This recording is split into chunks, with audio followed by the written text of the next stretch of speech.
Okay, I'm going to show the seeds I bought for this year. And then I'm also going to show some seeds I think I want to grow for this year. I thought I was going to actually have my face in this video, and I decided not to because I legitimately have a trash bag and a scarf on my head because I am soaking my hair, my scalp in blended fenugreek and rosemary, so I look funny. Okay, these are the seeds I ordered from Baker's Creek this year. And I usually order my seeds in the late fall, like before Christmas, because I hate trying to order it the first of the year when everyone's ordering. And I did it this year because I wasn't going to, and then I did because I did not keep as many tomato seeds from my own garden as I usually do because the drought and I was so sick last year. I wanted some more brandy wines. They do really well. I got some mullein. Some people complain about that being weedy, but I really need it for herbal reasons and permaculture reasons. I don't know if we'll grow this year or not. I even have some millet seeds and some einkorn wheat and stuff, something like that, I think.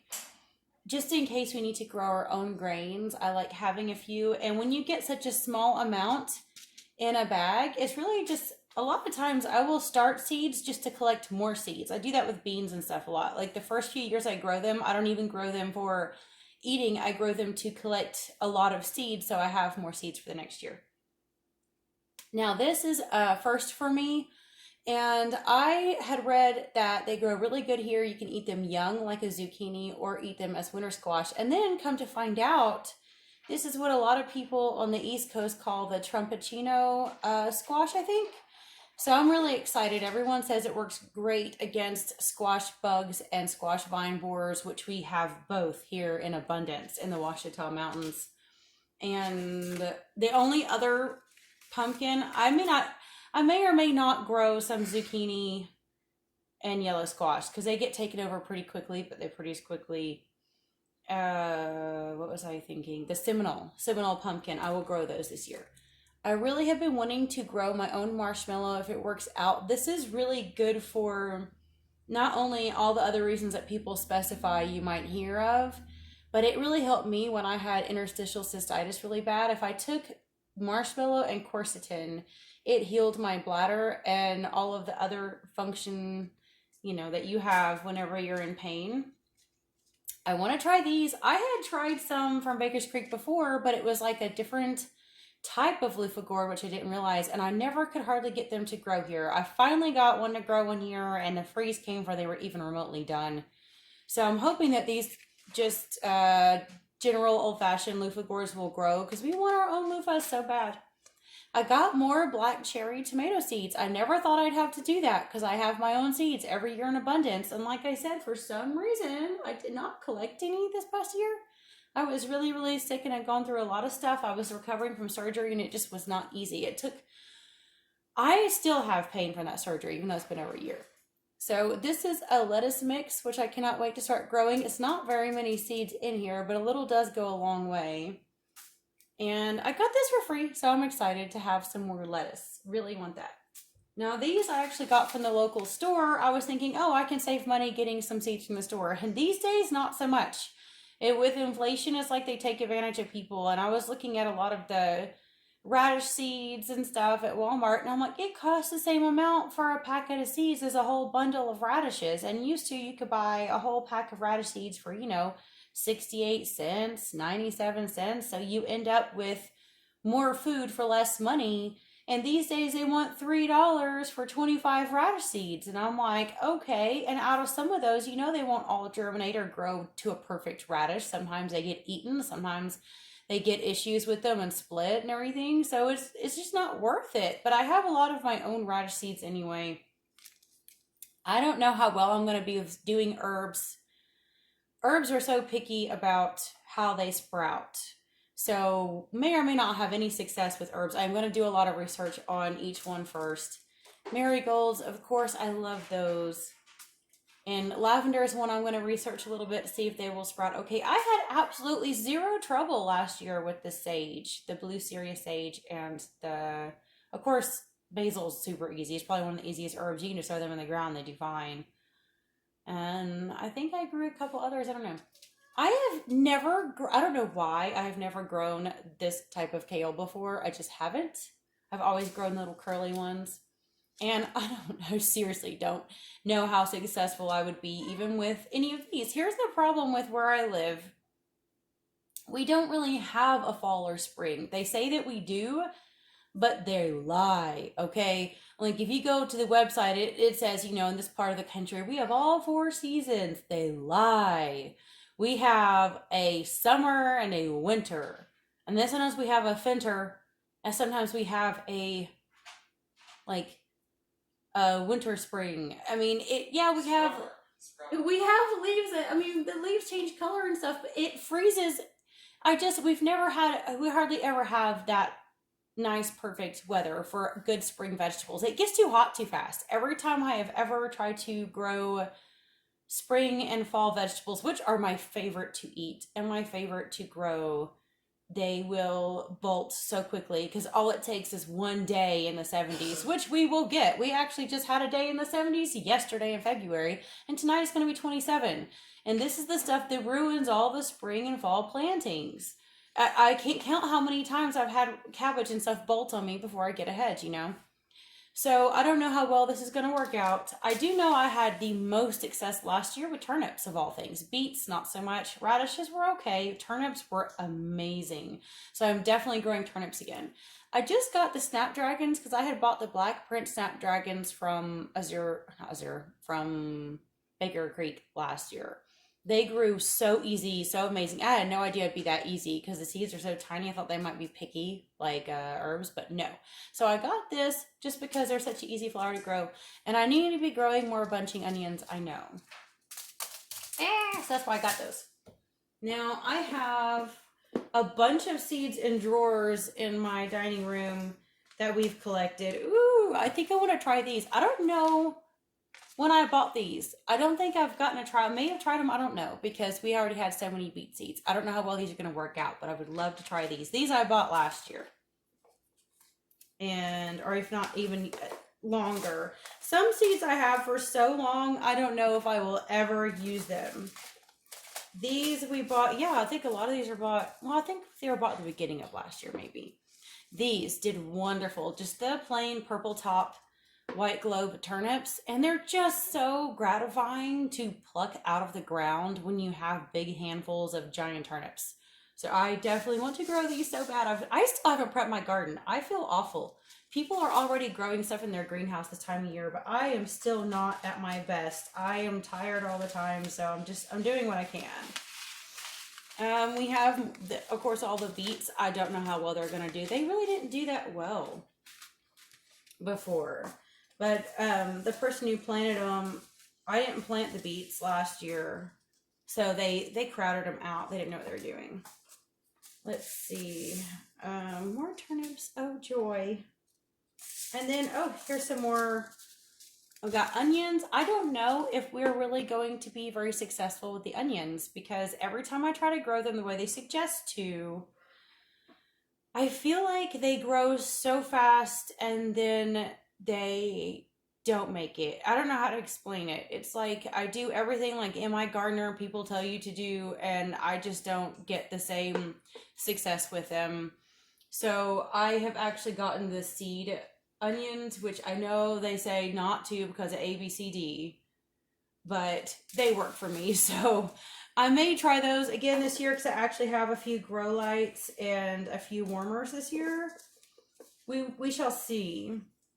I love the French breakfast radish. I'm all out. These are old seeds I bought years ago, but sometimes I keep the packets because of I quit buying from this person, not to talk bad about them, but I noticed a lot of inconsistency with the seeds from this grower, and like I would get seeds that were not what they said they were because of cross pollination and stuff. So, and I really like cross pollination in my own garden. It's just that when I need to be able to know what I'm actually buying, right? So I don't like talking bad about any one particular seed seller, but if I get a lot of inconsistent seeds, I at least need the, what would you call it? The disclaimer, I guess. This is the Green Wave mustard seeds. They're all on the bottom here. This is like my favorite mustard. It's so easy to grow. The tiny leaves taste like horseradish, really strong. The bigger they are, the milder they are, also the hairier they are. So the giant leaves, I kind of cut the stems off to avoid the hair, or I cook them. But if you really want kind of like a spicy young lettuce on your uh, sandwiches, especially if you cannot get lettuces to grow where you live because it gets too hot. The green wave mustard grows in the hot or the cool weather. They don't like frost at all, but they don't mind the heat at all. The only thing is those little purple moths that lay those worms will eat them up in seconds. You can blink and they've eaten all of your mustard. So you really have to watch those or cover them with some tool or, you know, spray it with some kind of organic, like some, I don't know, whatever you prefer. I know I use a little bit of neem. What is it? I like that one that's like it's not BT. It's a similar kind of biologic thing that has a longer shelf life. Spinosad, I think, because it stays about 2 weeks. BT stays about one. And once it dries, it doesn't harm the bees or anything. It's just like only what eats the plant. And we got some kale seeds here. I cannot know the sloppy writing, but I definitely need to grow some more kale this year. I love kale, and that's easy to grow here. These are old seeds, so I don't know if I'm going to try those. I don't have the best of luck with the nasturtiums for some reason. They're okay, but they do, to me, do better almost direct sowing or sowing right before it's time to put them out because they don't like being in the greenhouse or anything. These did so great. They're beautiful. The Snapdragon, the Black Prince. And, oh, those did good. The Serious Blue Sage, I love those. They were so beautiful in the garden. This is our purple basil. We ended up getting that for free, and it's our favorite basil we've ever grown. We love it. It's so beautiful. Let's see if there's anything else. Oh, I love zinnias. I will always grow. I'm a marigold person. I prefer marigolds, but zinnias get so big and they just will self-seed, which I love. I know marigolds do too, but I've actually had, I guess, I have had bugs take over my marigold. You know, they say they're resistant to bugs. You know those spittle bugs that leave the foamy spit things in them? I've had them here a little bit, but they're really bad in Houston. I grew these last year. They were so beautiful. You get beautiful safflower seeds from them. The only thing I don't like about them is that the little flower buds, when you go to pick them, they will poke you. They're spiny like. And let's see, I'm not having luck with those board seeds. I love these two. I got these for free. I really love that lettuce. I know I've got to grow those. I love arugula, but they freaking like bolt so quickly. This is one of my other favorite things to eat. I love arugula. I mean, I could eat it. That and the green wave mustard because it's a green, but it has flavor. You know how arugula almost has a spicy black peppery taste to it. And that's why I love them so much. And yeah, definitely growing those. I know they're old. I think they will sprout. I've never had a collard sprout. I don't know if it's the seller. No, I've bought them from the store. I've never, ever, ever had any luck sprouting collard seeds. What do I do wrong? I don't know. The Calypsos, I actually have tons of my own seeds from this now. Those did really, really good. I love growing Calypsos. They seem really susceptible to kind of the blighty stuff and everything because they're kind of a bush type mini bean variety. But just give them plenty of space. And if you take care of them and take the beans off, when you think the plant is dead, it actually will rebound and come back and grow more beans sometimes. But you get a pretty good bit for the tiny space that it takes up. That and the cave beans and the... what else do I love to grow? Oh, the Cherokee Trail of Tear black beans I did last year. I really think those are going to be the ones I want to, besides noodle beans. Okay, so we have some more breakfast radish. This is what happens when you're in a hurry to collect seeds, but you can't organize them all. Look, I could tell there's like some radish seeds in there. Black beans. I think those are actually the old Cherokee wax green beans. They're shaped different. I don't care for them. They say they're like stringless green beans, but they're fuzzy. The young green beans are fuzzy. They taste great. The problem is they catch everything. So I used to have people come and mow my lawn and weed eat and stuff. And of course now we do it. But whenever people do that, they would blow any bit of mulch, any bit of grass would stick to every single individual green bean, and it irked the you know what out of me. Because you have to sit there and try to scrub the stinking green beans to get all the stuff off of the fuzzy. Now, I love the Cherokee Trail of Tear black beans, and they are a vining variety, so they're very different. I'm looking to see if there's any good ones in here. Some weird radishes, but I just don't know if I'm going to grow any of those. These I did not care for. These never ever actually bulbed out. They were like almost no roots, no matter what kind of soil. I tried all different types of soil, and they never really tasted much like wasabi either.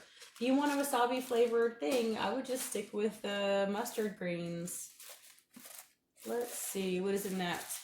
Poblano peppers. Yes, this is how lazy, I hate to call myself lazy because I'm always working.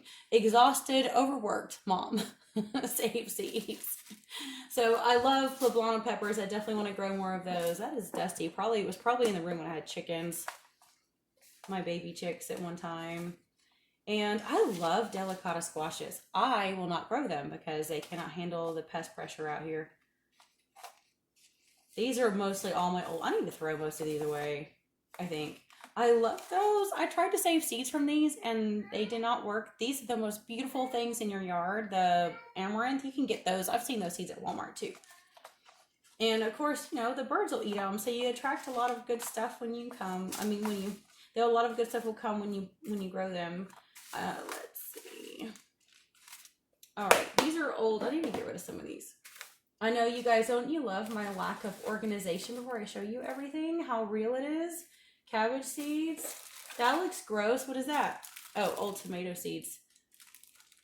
Okay, this is how I have saved my seeds the most unorganized way you'd ever imagine. I know people will soak them and everything else. I will lay my tomatoes, cut them in really thin pieces, or I'll take individual seeds and I'll lay them on a paper towel and I will dry them. And I think those ended up getting put in a little thing. Still, I let them completely dry before I put them up. So they look gross, but there's no mold on them. Like, it's a question mark. I don't even know what kind of tomatoes they are. It's a mix, probably.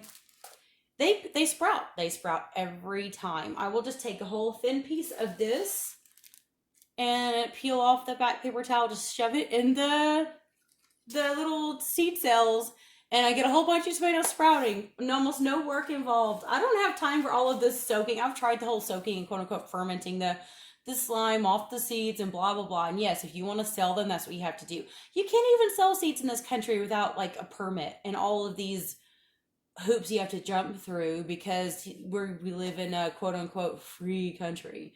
So I'm just not even worried about selling them. I'll give seeds away, but I'm not going to go to all this trouble to sell seeds. I don't have that kind of money. So, let's see, more, yeah, I think I already mentioned the cabbage. This needs to be organized bad. Look, these are like loquat seeds I had from Texas. We loved our loquat tree. I can't grow them out here. I know I can't. They're too tropical. I kept them because I just love them. I can't imagine not having them. Loquats almost seem like trash trees to a lot of people in Houston and places, but they are not if you know what to do with them. We made loquat butter with them, like you would apple butter, and they were so good. I'm not going to keep going through all these because these are some older ones too. This is the box I love the most. This is the one I started last year. And I still, guys, this is not even including the seeds that I have in drawers over here. I have a bunch of seeds in drawers too. So there's my cave beans in here. I kind of want to grow my cave beans and my, what do you call those? The Trail of Tear ones very separate so they don't cross-pollinate because they're just so beautiful. I like the cave beans I treat kind of like pinto beans, and then the other ones are like black beans. This is more of my Perkins long pod okra. I have plenty of those seeds around. So here's my beans, and of course I shoved some corn in there when I was in a hurry, my Indian corn. This is supposed to be Indian popcorn I got from Baker's Creek, and they don't really grow as big as you would expect. I actually got a really stunning, beautiful one somewhere. Let me go grab that really fast. And it was out all winter.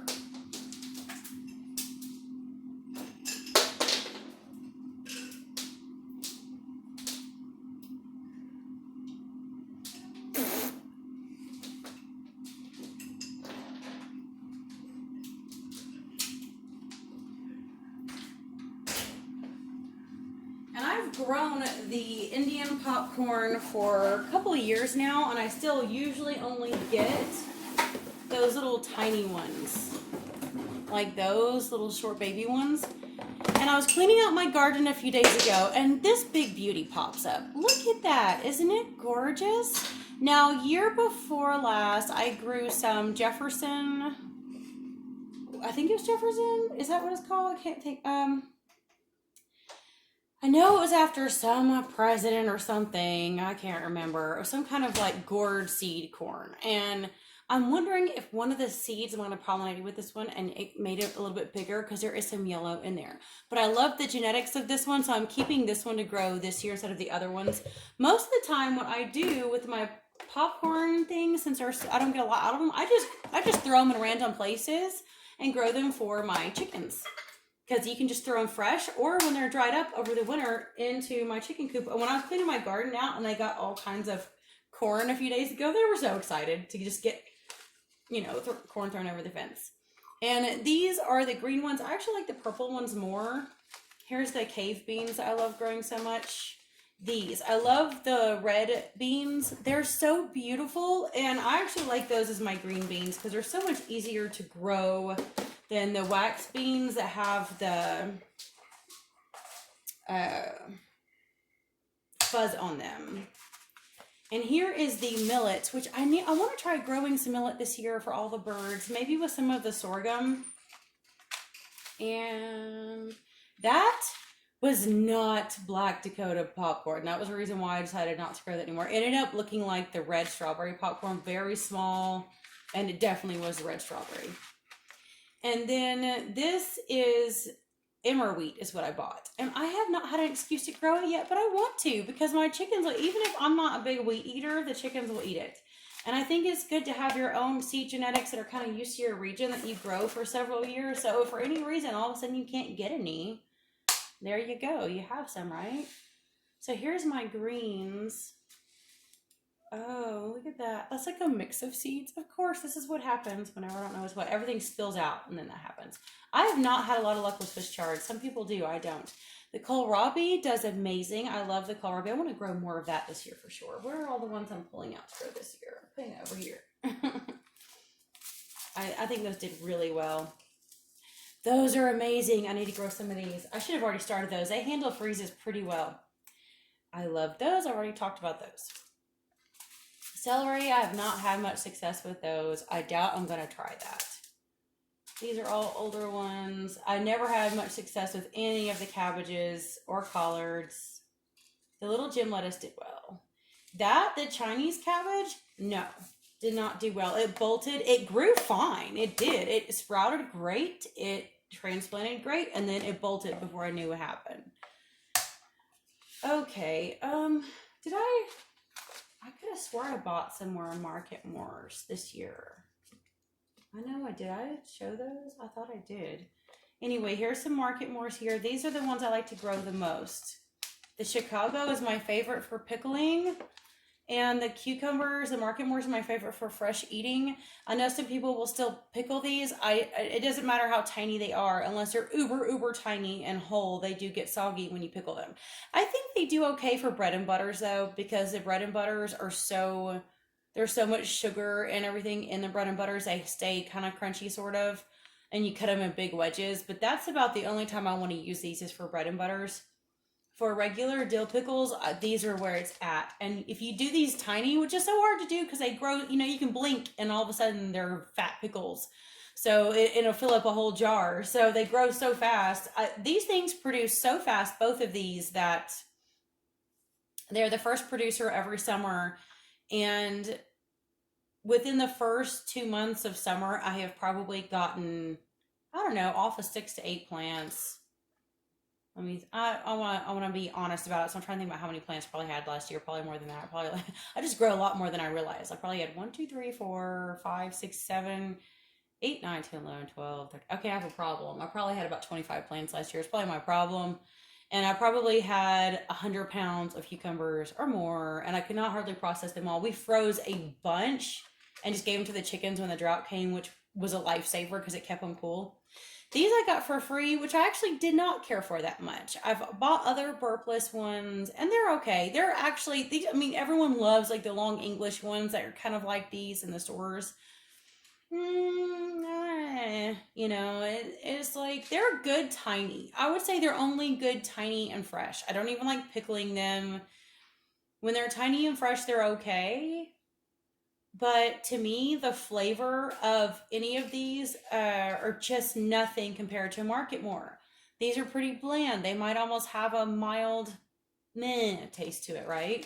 Market Moors, I don't care if you eat them big, huge, they don't go bitter. You can eat them tiny. They're so, the sweetness and the crispness and the freshness, and oh my goodness, I just have never had a flavor cucumber compared to a Market More, ever. So that's what I stick with. We have tons of these. This is where I got my original black cherries, and they did great. I've kept those going for years. These were good, but they had so much hard, spindly green stuff growing way down in them, which made it very difficult to use them for what I wanted them for, which was for sandwich tomatoes. There's nothing better than a tomato sandwich, and half of this you couldn't even use because the hard green stuff, so I'm not growing those again. These actually did pretty well. It took them a while to get going, and it was in a horrible drought, so I think, I don't think I have any, I think I found like one seed left. So we'll see if I can get any more going. The Korean longs, I really like those for paste tomatoes. Mortgage lifter, absolutely not a mortgage lifter. Apparently that story, he sold all of the plants, and that was how he paid his mortgage. That's why they named it that. These plants did great if you wanted to sell them as plants. Tomatoes, I can't recall ever tasting one because the drought hit and they were all rotting before you ever hardly got to taste them. I probably ate a few, and then the drought hit and they started to all spoil on the vine and boil in the heat, the 100-degree weather, before I ever knew what they tasted like. That's where I got my brandy wines last year. I think there's no seeds left. I used them all. What happened last year was in my greenhouse, I tried to remember every single time it would freeze and bring them in, because my greenhouse is not that foolproof. It's just with like cloth, like the greenhouse plastic. And one night, I missed the freeze, and I lost most of my tomatoes last year and had to start all over.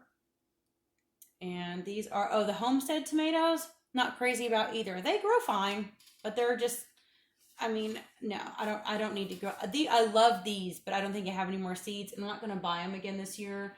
To me, I don't even think you need a paste tomato if you grow the Casteludos, because they have so much flavor that they can be your paste tomatoes. And I will get some more eventually. I just don't know when. Okay, the beefsteak and the super beefsteak, again, I am trashing these. These were the worst performing tomatoes I have ever seen in my life. Ever. The super beefsteak, it was the first one to have disease. It's almost like they had actually sold plants with disease in them. They had disease first thing, they got stunted. They never got above like maybe a foot tall, maybe 2-3 max. Horrible. Oh God, totally tossing those. And the Amish paste tomato, not impressed. Nope. These, I even was so frustrated because they gave me 6 seeds and all of them were stuck together. It was 2, 2, 2 all stuck together. And it says on here a minimum of 10 seeds. They didn't even give me 10 seeds. And not one actually succeeded in growing past sprouting because of that freeze or whatever. I had saved 2 just in case a freeze hit, and the second batch never made it. So I don't even know what these taste like because they were so skimpy on the seeds. I hate to say it. Usually Baker Creek is really good, but at that point, whatever they did, they didn't really have the right to sell them if they didn't have enough, because what they did was rip me off. I lost $4 and never got it back. Did not care for these at all. Of course, I grew them during a drought, but the quote-unquote pink fang, I got plenty of tomatoes from them, but because of the drought and everything, the quality was horrible. There was tons of splitting, and the bottoms where it bulbs at the bottom would rot. So these were chicken food for most of the summer. These, again, I actually did get the seeds from these, but again, they only gave you 10 seeds. I'm sorry, but when you pay for the tomatoes, you only get 10 seeds. I just don't think it's worth it. It really should be a minimum of 25. And I never even knew what these looked like. I don't know. Maybe we did have some in the garden. Maybe that's what I thought were Castelludos, and for some reason they're not. Oh, I gotta let y'all go because my, well, I guess no. If I start over, I've got to pin it all together. I've been going through this long enough, so I will go ahead and let you guys go. These I didn't care for either. They were awful. They tasted awful. Black cherries is where it's at. So okay, I think I might just do a little part two. It won't take long. I don't know if anyone's gonna watch it because I've been going through seeds for half an hour, right? I don't want to try to stitch it together. I may, I don't know, because it takes forever to do that on my computer. You know how this editing stuff is. We are in 2023 and it can still take hours upon hours to get anything to work. It's ridiculous. Okay, these are the ones I want to grow again. They're Seminoles. That's the main reason why I kind of wanted to start this over, because I wanted to go over what has and hasn't worked for me in the Ouachitas. I live in Zone 7B in western Arkansas. And when people think of western Arkansas, they think of eastern Oklahoma and they think it's really, really dry. I think the Ozarks are a lot drier than where we live. It's actually usually extremely wet here. It stays really wet of like half the year. Like if you go outside right now, the ground is soggy. And we kind of have a dry spell the beginning of summer, and then it'll kind of wetten back up over summer in the heat. And then, of course, in the fall time, it gets real dry. But we don't usually have a drought like last year. So we usually have a really wet summer. Our biggest issues are blight and the powdery mildew stuff and a lot of insect and pest pressure because we have so much growth. It is wild here. There's so much growth here in these mountains. A lot of invasives. These did not do that good. I know a lot of people rave about these because they are kind of squash bug resistant. I did not get real big. I just didn't get a lot of squash off of it, to be honest. I got a few, but these I got so much more. I feel like these, I mean, they're supposed to be kind of the same type that are resistant, but this I just got a lot more from. And I just feel like I didn't get nearly as many off of these compared to the Seminoles, so why waste space, right? Okay, these were magnificent. The Dickinsons were so beautiful. They produced bigger and better almost than the Seminoles, but only the first year. I don't know why. The second year, not so much. I guess it was just a good year. And I have not had the same results. You have to be really on top of your pumpkins if they're not extra tough, because the squash vine borers will lay eggs on the very base of the stem. And then once they get in that pumpkin, you cannot cure them. Even if they make it to maturity, you have to process them as soon as you pick them because they will rot because of the holes in them. And the second year, they still managed to get in these pretty bad. Even though I would spray around the base of the stem and everything, they still got in there and they rotted them, and I just didn't get as many. Also, I had planted another type of pumpkin, and I think that pumpkin seed came with a strange disease, which kind of wiped out a lot of my pumpkins that year in 2021. I planted some French pumpkin and a spaghetti squash pumpkin, and I should have known better, but I didn't. I was really hoping I could grow them, and it's some weird rotty disease, and I got that kind of sticky blight stuff that affects cucumbers and all of those types of plants, and a lot of the pumpkins were rotting that year. Thankfully, I didn't have that problem this past year, but I didn't grow any more of those bad pumpkins either. And I did not plant cucumbers in the same garden. I did plant a couple of pumpkins in the same garden. No, maybe not. I think I tried to switch gardens just in case that disease was still in the ground. The cushaws do okay, but I only get maybe one big cushaw and one small one per plant, and it takes up a lot of space. Unless I just have extra space somewhere, I'm not growing those. I love these. I love these so much, and I won't be growing them this year, mostly because I feel like it kind of helps spread. I know some people will grow a sacrificial crop for insects, but I feel like all you're doing is actually increasing the pest pressure, because if it can successfully take over a plant, that's where it multiplies, right? And that's what these do. Whenever you grow the cacais, the squash vine borers and the squash bugs can take over so well that they just increase 3 times as many insects the next year. But I love these because they have the green pumpkin seeds with no holes. They're so delicious. And some people say that the flesh is not that great. I'm like, if you use the flesh for baking or soup, it's just as good as any other pumpkin. A little bit bland and watery, but a lot of pumpkins that survive here are more bland. Some of the sweetest, best tasting pumpkins will not survive here. So I still love these, and these grow really fast. So if you really want to grow them, you will still get some pumpkins off of them if you keep up with the squash vine borers, but you need to start them really early. And they will because it's not too hot yet and they grow so fast, I still seem to get a couple of pumpkins off of each plant and then they die off really fast. Never got those to go beyond sprouting. I didn't think I ever even tried those two because I had more luck with the Dickinson.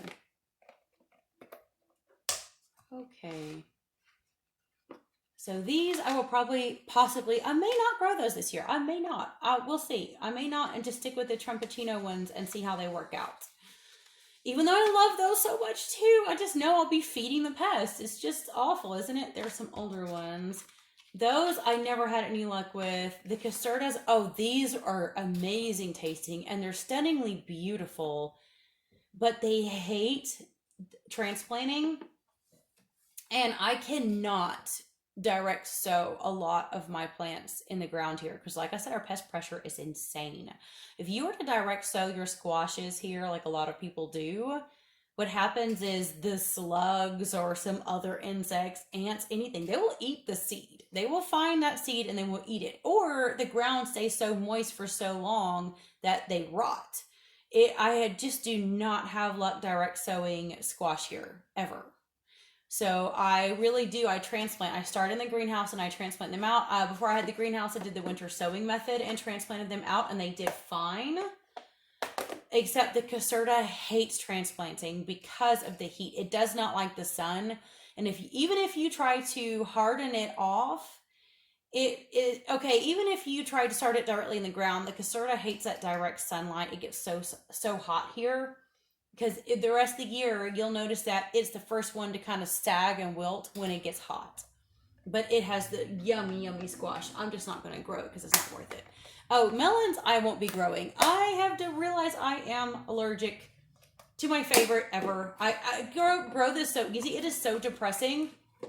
The Jenny Limbs grow so well here. It's like a heirloom cantaloupe and oh my goodness, they are so delicious. I love to have a big cantaloupe cut in half, seed it, put a bunch of yogurt in it, and put some granola on top and just eat. That is so good. And I cannot do it because I don't care what doctors say. They treat us like guinea pigs, us Spoonies, and they give us weird medications, and then it changes us forever. And this one doctor swore that if I took Topamax, it would help with ABCD because of my fibro, and it would help you lose weight too, blah, blah, blah. Well, the first week was fine. The second week, you tear up on that medication. And all of a sudden, I was becoming allergic to all kinds of stuff. Feminine hygiene products, guys. I can't even use normal feminine hygiene products anymore. I became allergic to cantaloupe and everything all at once, out of nowhere, taking that medication. So I looked it up, and sure enough, there is actual proof that that medication can actually lower your immune system and cause you to have more allergies to things. I tried to tell the doctor that, and he's like, I've never heard of that one. And I'm like, yeah, I've heard that come out of so many doctors' mouths. Just like when they tried to put me on Sabella. First off, if you guys don't know, if you are a Spoonie or have fibromyalgia or any kind of autoimmune disease or anything, they always want you on some weird antidepressant because they think that will help. And the Sabella they put me on, I had me sweating and vomiting all night. It's awful what they do to us. And anyway, I have not been able to have cantaloupe. I thought I could eat the cantaloupe. So, because it's been years since I took the medication. I grew the Jenny Limb before, and I ate it fine.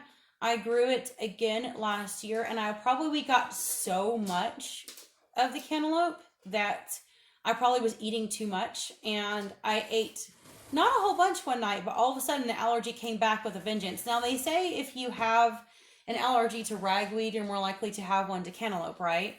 So I not only ate it, and I know they call it just the oral allergy syndrome and that it's not harmful, but when you look at my throat with the flashlight, my whole throat was swollen and extremely blood red. You could see the veins and everything, and it was burning extremely bad. And that that was dangerous because you don't want your throat to swell up where you can't breathe or anything. So, it's sad because they grow so good here. And here's the other basil they gave us, cinnamon basil, which I guess we should grow it, but they were so in love with the purple basil that I like it more. Cilantro, I love cilantro. And yes, we will grow it. We will always grow it, but it bolts so fast here I can't enjoy it the way I could. Oh, there's real pills in there still. They're not mine. I need to throw those away. They're from Creeper X and I'd hide them. They are because I found them. He left them like on my coffee table, so I'm gonna toss them. Yeah, it was on all kinds of meds. So anyway, what was I thinking? The cinnamon basil, I don't know, the purple basil. So, oh yeah, the cilantro. That's what I was gonna talk about. Okay, when I lived in Texas, the cilantro would just grow wild after the first year every winter because it's so warm there that winter is just like a whole long spring. It was the best place to grow kale, and because the insects still go dormant, but it's so warm in the winter, like cool warm. And a lot of people in the South and Mississippi and stuff will grow their greens all winter too, right? And it doesn't freeze often. So we had cilantro wild everywhere. Here it bolts because it gets hot, cold, hot, cold, hot, cold. So one hot day and the cilantro is bolting. It's just sad. And here is some okra. We have all kinds of okra seeds. I think I'm really going to stick with the Star of David and the Perkins. Alabama. Still like the Alabamas. I don't know if I will grow the emeralds again. They probably are really good for like gumbos and stuff. But these are so cute too. I know I always grow tons of okra. When you thought you couldn't love okra anymore, there's always a new reason to love it. So, you know, I'd heard some people say it's bad because of oxalates or something with the kidney stuff. But it's low in lectins, which is actually shocking because of all the seeds in it. And I'm trying to do low lectins to see if that will help me with my pain. So I want to grow a lot more okra, and you can even sprout the seeds. The leaves and everything are edible, and you can sprout the seeds and give those to your chickens too. So you can keep all these excess seeds and sprout them in the winter for greens if you want, for your baby chickens. These, I never ever had any luck with those, which is sad because I would love to have them. These were really, really pretty, but again, I feel like my nasturtiums always end up kind of stunted or something. And peppers, okay. This is my other love, which I'm kind of sad about after realizing how much my nightshades have lectins. I've always told myself, if I had to give up nightshades, what's the point of living?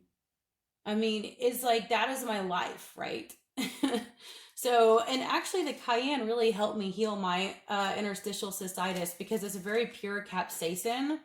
So when I healed my IC years ago, almost completely 100%. It still flares some, but it was like the remission was amazing. And besides the marshmallow and the quercetin, I also did cayenne was the only pepper I used because that pure capsaicin really heals a lot in your body, which is shocking, right? So I have tons of those. Say the Ajvarskis, I just love. They're like red peppers and they grow really well here. So do the Hungarians. I have a lot of Hungarian. I have so many dried peppers, it's not funny.